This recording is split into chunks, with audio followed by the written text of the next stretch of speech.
नमस्कार. भीमराव बापू देशमुख आदर्श विद्यालय आदर्श टीम म्हणून मी अदिती दामोदर खोब्रागडे 11व्या वर्गाची विद्यार्थिनी आणि मी श्रेया दिलीपजी बांगडे वर्ग 12वीची विद्यार्थिनी आणि मी सम्राट पवनजी नागपुरे वर्ग 9वीचा विद्यार्थी.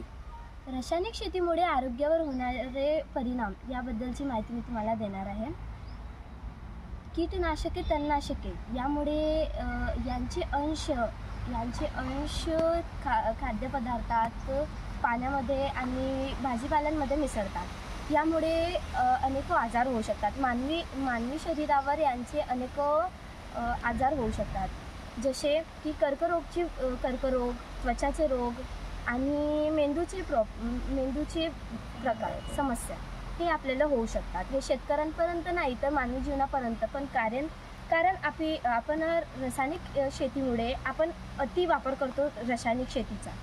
यामुळे त्या भाजीपाल्यांमध्ये, त्या फळांमध्ये त्यांचे अंश राहून जातात. आणखी तेच त्या अंशामधलं बनलेला जे प्रोडक्ट आहे, म्हणजेच आपलं जे भाजीपाला आहे, फळ आहे, हे आपण प्राशन करतो. यामुळे आपल्याला अनेक प्रकारचे विकार होऊ शकतात, जसे मेंदूचे प्रॉब्लेम, कर्करोग.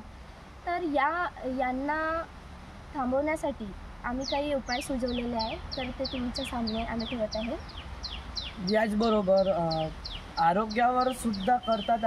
रासायनिक शेती ही आरोग्यावर सुद्धा परिणाम करतात आणि पर्यावरणावर सुद्धा करतात. जसे की रासायनिक खताचा अतिवापर झाला की मातीची सुपीकता कमी होते, तसेच मातीतील पोषक घटक ही कमी होत जातात. याचा परिणाम म्हणजे पिकांना योग्य ते पोषक घटक मिळत नाही आणि पिकांची वाढ होत नाही. याचा सुद्धा परिणाम शेतकऱ्यांवर आणि मानवी जीवनावर होतो.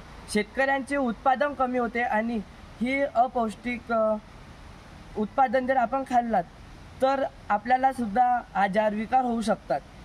तसेच जर आपण कीटकनाशक, तणनाशक फवारले की याचे काही अंश मातीत मिसळतात आणि हे पाण्याबरोबर नदीत, नाल्यात जाऊन शिरतात आणि याचा वापर आपण शेतीमध्येच पुन्हा करत असतो.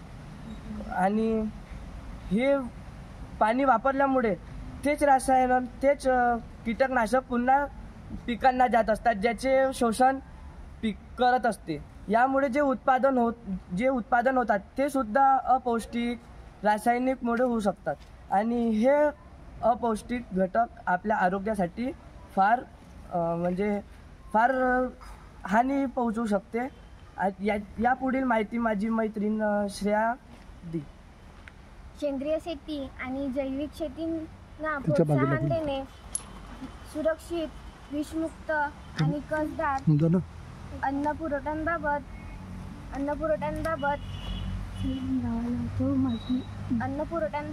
समस्या निर्माण होतात. शेतकऱ्यांनी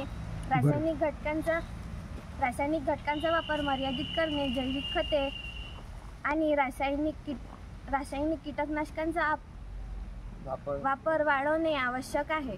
तसंच आम्ही स्वतःही सेंद्रिय शेतीचा वापर करतो आणि या सेंद्रिय शेतीमध्ये आम्ही जसे काय म्हणतात त्याला,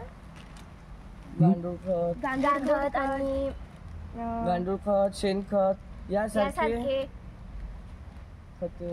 खते आपण वापरू शकतो. आणि हेच आहार आम्ही आपल्या शाळेत पण देतो मुलांना, सगळ्यांना. आणि आमचं हेच उद्देश आहे की तुम्हाला आधुनिक शेती व रासायनिक शेतीला नकारता सेंद्रिय शेतीला प्रोत्साहन देणे हेच आमचं उद्देश आहे. धन्यवाद.